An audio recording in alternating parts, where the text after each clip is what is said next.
Täältä eduskunnasta, jossa tänään on keskusteltu yli 3 tuntia Suomen energiapolitiikasta. Itselleni kuitenkin päähuomio tämän päivän uutisista löytyy netistä, jossa keskustellaan nuorten väkivallasta. On käynyt ilmi, että Espoossa, Helsingissä ja Vantaalla nuorisojoukot tyrmää lapsia ja nuoria ja hyökkäävät sattumanvaraisesti uhrien päälle. Jo yli 70 henkilöä on tehnyt tästä poliisin ilmoitukset ja ne on tullut poliisin tietoon.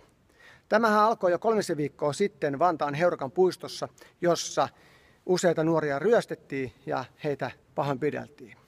Vantaan päättäjät ovat ottaneet asian vakavasti. Me keskusteltiin siitä jo 3 viikkoa sitten ja ryhdytään jonkinnäköisiin toimenpiteisiin, jotta sinulla nuori voisi olla turvallinen olo.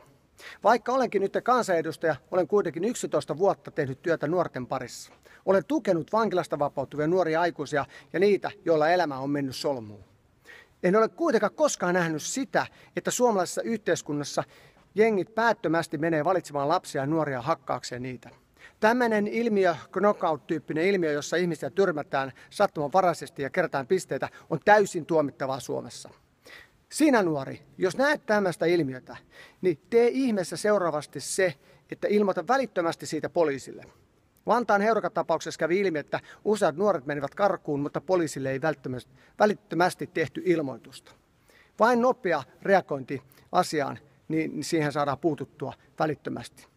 Ja sinä nuori, jos satut osallistumaan tämmöiseen väkivaltaan, pysähy nyt hetkeksi ja mieti. Haluatko sinä semmoisen tulevaisuuden, jossa sinä osan elämästäsi istut vankilassa tai maksat koko loppuikäsi korvauksia siitä, että olet aiheuttanut vahinkoa toiselle henkilölle, jopa pysyvää sellaista?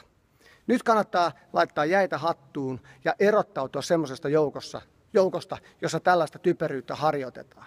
Nuoret, mä vetoan teihin kansanedustajana ja Suomen eduskunta täältä eduskunnasta vetoaa, lopettakaa väkivalta ja tukekaa niitä, jotka ovat väkivaltaa kokeneet. Tällainen ei ole suomalaisuutta eikä hyväksyttävää ja tähän täytyy ottaa nolla toleranssi. Kiitos sinulle, että otat asian vakavasti.